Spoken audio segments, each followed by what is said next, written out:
El cine de autor no es para todo el mundo. Sé que lo que diré puede sonar algo elitista, pero no tengo el afán de hacerlo sonar así.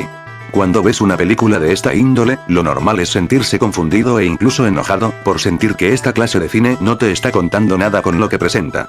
Pero eso es lo que hace al cine de autor tan único, que lo que cuenta no es tan obvio o evidente, no es que las películas no cuenten nada, solo que simplemente no estamos acostumbrados a sus narrativas. Y personalmente, llevo mucho tiempo intentando descifrar lo que es el cine de autor, sea sus intenciones como sus formas, siendo mi primer acercamiento a este After My Date, una película jodidísima de entender a la primera, y de ahí en adelante solo fui observando más de su tipo, notando así una constante en muchas de ellas. Películas lentas, reflexiones sociales, planos mayoritariamente fijos, y un sutil cuidado en sus escenas más importantes. Miren, sé que vinieron por Kanako, pero si hablo tanto del cine de autor en general, es porque quiero que quienes tengan interés en él, tengan las herramientas para entenderlo, y así haya más conversación en el medio sin la necesidad de conocimientos particulares, sino que en cambio, sean estos mismos los que las personas sientan ganas de observar. Y también sé que, quienes hayan visto El mundo de Kanako, no vinieron expresamente por la película, sino para resolver la duda más grande de la misma. ¿Dónde está Kanako? En principio, puede parecer que resolver este misterio hará que toda la película tenga sentido, pero no es así. Entender el mundo de Kanako y resolver esta duda, son dos cosas que poco o nada tienen que ver una con la otra. De hecho, por eso mismo muchos odian esta película, porque hace tanto énfasis en la desaparición de Kanako, para al final no ofrecer una respuesta clara. Pero ahí está justamente la intención de Tetsuya Nakashima, el director quiere que creas que todo gira alrededor de ese misterio, porque este mismo en sí es una trampa narrativa. Si para ti, lo más importante de la película es saber sobre la desaparición de Kanako, entonces no le estás prestando atención a la misma. Si analizas la obra cuidadosamente, te das cuenta de que la desaparición es solo una fachada, una distracción que oculta lo que realmente está ocurriendo, la descomposición familiar. Me explico. Akikazu, el protagonista, es un padre que busca desesperadamente a su hija. Es un detective divorciado, ahogado en su adicción al cigarro, con una actitud violenta y explosiva, incapaz de reconocer el daño que pueda estar causando. Su hija, Kanako, es descrita como la chica perfecta. Es empática, estudiosa, honorable, incapaz de hacerle daño incluso a una mosca. O al menos, es lo que Akikazu cree que es. Espero que con esto, puedan tener una idea más clara de lo que realmente trata la película. ¿De qué? Bueno, la misma lo muestra con la actitud de Akikazu. Sin embargo, para poder entender perfectamente la película, hay que hacer una observación bajo el contexto que la misma fue creada. Durante décadas, el modelo familiar japonés giró en torno al padre proveedor, el salaryman que sacrificaba su vida personal por la empresa, y la madre sumisa que se encargaba del hogar. Este modelo, sostenido por el ideal de la obediencia y la contención emocional, empezó a desmoronarse a finales de los 90 e inicios de los 2000. A través de Akikazu, Nakashima critica la figura del patriarca japonés tradicional, caracterizado como autoritario, emocionalmente reprimido y violento, que destruye a su propia familia mientras se convence de estar protegiéndola. Akikazu encarna el arquetipo del padre japonés autoritario, un hombre que confunde respeto con miedo, amor con posesión, y silencio con autoridad. La escena donde él se pelea con su esposa es realmente dura, porque al final, lo que estamos viendo es a una figura de poder, a una persona agresiva, intimidar a una persona más pasiva. Akikazu está intentando silenciar a su esposa. En la cultura japonesa tradicional, al patriarca se le enseña que su rol es mantener el orden y la honra de la familia, incluso a costa del afecto o la comprensión. Pero Nakashima desmantela ese ideal, mostrándonos lo que ocurre cuando un hombre no sabe amar sin controlar. Akikazu no entiende a su hija, ni intenta hacerlo. Solo quiere que encaje en su visión de lo que debería ser una hija. Cuando esa imagen se rompe, reacciona agresivamente como si fuera un animal arrinconado, porque lo percibe como una amenaza a lo que ha creído por años. Además, el patriarca tradicional sostiene el mito de que mantiene unida a la familia. Pero en Kanako, la familia de Akikazu está completamente destruida, no por un evento aislado, sino por su propia forma de ejercer ese poder. Su esposa lo abandona, su hija se aleja, y se convierte en el reflejo de todo lo que él desprecia: libertad, deseo, mentira. Nakashima usa esa relación rota para mostrar que la violencia patriarcal no protege a la familia, la pudre desde adentro. Y encima, en Japón, el patriarca tradicional ha sido el símbolo del éxito social: trabajador, silencioso, proveedor. Pero Nakashima lo presenta como un cadáver moral, un hombre destruido por su propio orgullo, incapaz de adaptarse a un mundo donde su autoridad ya no significa nada. Es esto lo que hace a Kanako una obra tan completa, que es una contundente crítica al patriarca japonés tradicional, explorándolo en diferentes enfoques: personalmente, familiarmente, socialmente, e incluso generacionalmente. Pero lo más interesante de Akikazu no es solo su violencia, sino lo que esa agresividad oculta. Detrás de cada grito, cada estallido, hay un miedo profundo, el miedo a aceptar que su hija ya no encaja en la idea de pureza que él le asignó. Su búsqueda de Kanako es, en realidad, una huida de sí mismo, una manera de evitar enfrentarse a la podredumbre que él mismo sembró en su familia. En ese sentido, su figura funciona como una metáfora del fracaso del hombre japonés moderno, un producto de la represión emocional, de la autoridad sin empatía y del machismo normalizado. La última clave para entender dicha crítica nos la da su ex compañero policial, un hombre mucho más joven que Akikazu. Este personaje nos presenta una fuerte intención comunicativa sobre una persona educada y pulcra, frente a alguien agresivo y amenazante. Y en cada escena en la que ambos personajes conversan, Akikazu siempre, y cuando digo siempre es siempre, siempre trata de desentenderse sobre su actitud. No basta con decir que evita su responsabilidad, hay que mostrar que esa negación es su forma de sobrevivir. Él no puede reconocerse como un hombre violento o fracasado, porque hacerlo implicaría destruir la única imagen que sostiene su identidad, la del padre fuerte y justo. Entonces, cuando alguien lo confronta, él reacciona con furia, sarcasmo o desprecio, sin siquiera detenerse a reflexionar sobre sus errores. Errores como la pésima educación que forjó hacia Kanako. Hay algo más importante que se debe entender antes de hablar de Kanako, la forma en que la película nos cuenta su historia. El mundo de Kanako no se desarrolla de manera lineal ni objetiva, se construye desde una memoria fragmentada, desde la percepción distorsionada de Akikazu. Cada recuerdo, cada salto temporal, cada corte abrupto es una pieza del rompecabezas emocional de un hombre cuya familia está rota. Nakashima no busca mostrar lo que realmente ocurrió sobre la desaparición de Kanako, porque como dije, la película no busca hacer un misterio con dicha incógnita, sino como un hombre roto, atrapado en su adicción, recuerda, inventa y reinterpreta el pasado para no enfrentar una parte de la culpa. Por eso, gran parte de la película parece caótica, contradictoria e incluso confusa, porque estamos viendo la versión subjetiva de Akikazu, un relato contaminado por su rabia y su negación. Esa estructura fragmentada no solo refleja su mente colapsada, sino también una crítica al modo en que la memoria familiar funciona en la sociedad japonesa, todos recuerdan lo que les conviene, todos reinterpretan el dolor para hacerlo soportable, nadie recuerda con honestidad, porque hacerlo sería admitir que la pureza, producto de la idealización, nunca existió. Algo como la idealización de Kanako Fujishima. Kanako no es realmente un personaje, sino una ficción dentro de una ficción. Me explico. Todo lo que sabemos de ella proviene de relatos ajenos, compañeros, profesores, su madre, su padre. Pero nunca tenemos acceso directo a su conciencia.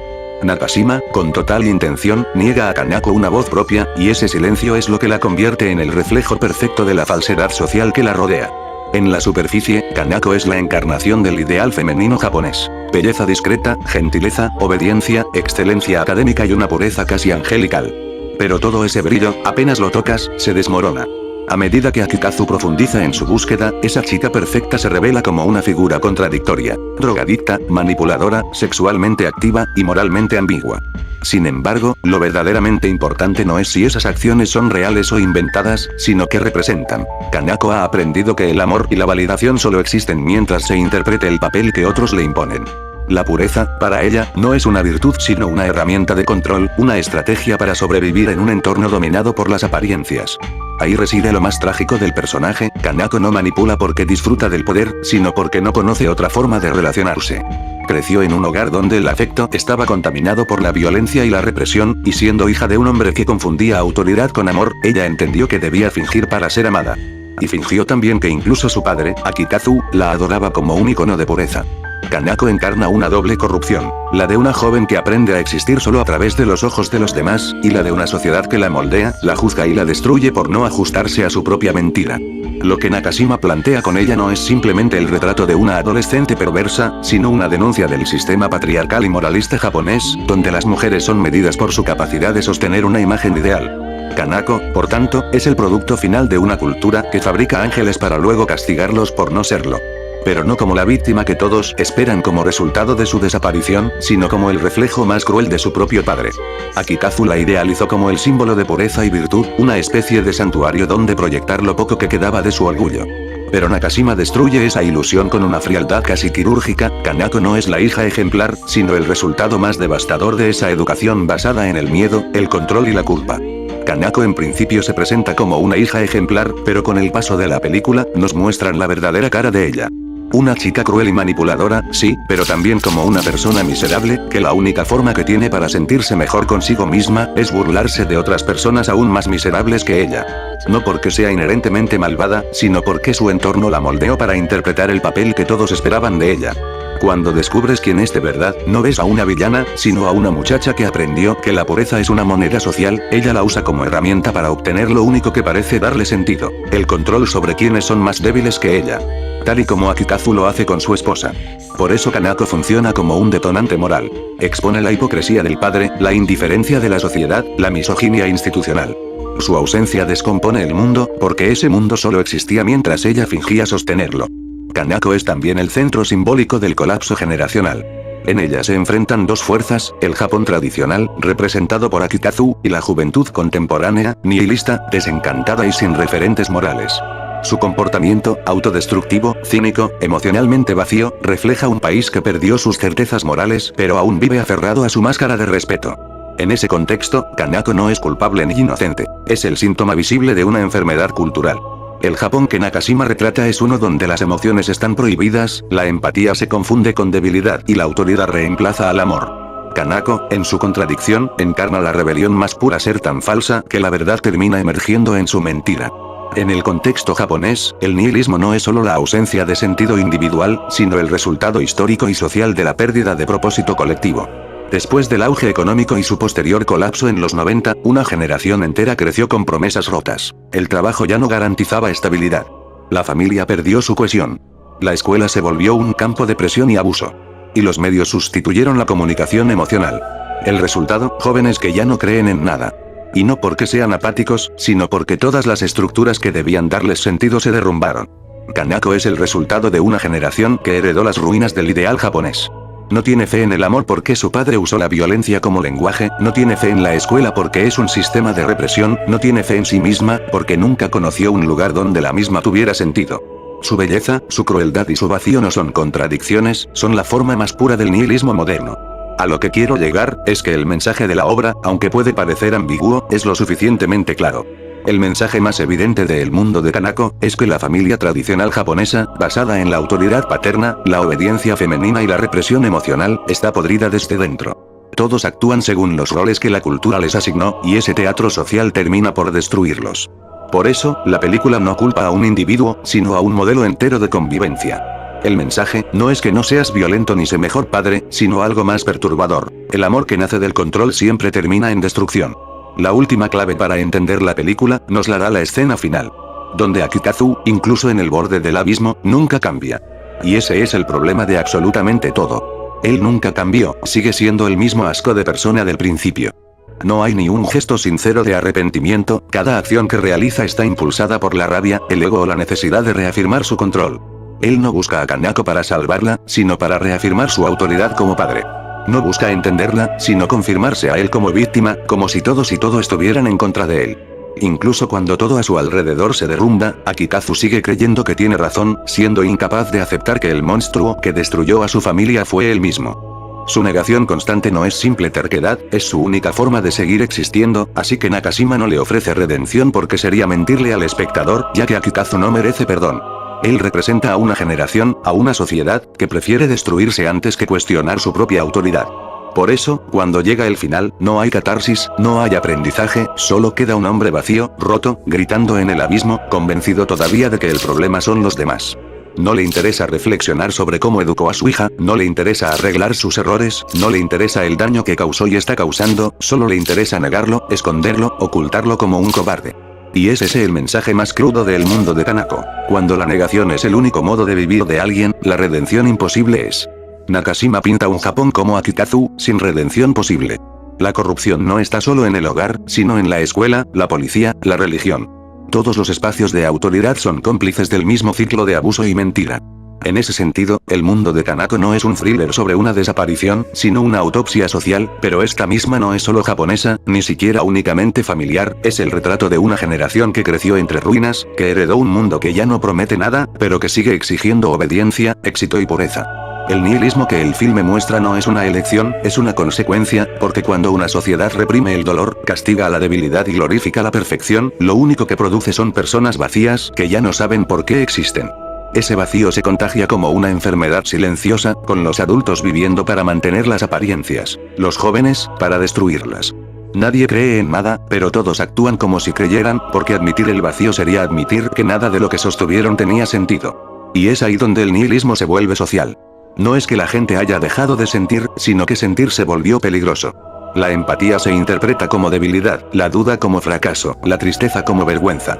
Por eso, tanto Akikazu como Kanako están muertos en vida, él, por aferrarse a un pasado que ya no existe. Ella, por entender demasiado pronto que su educación fue mala.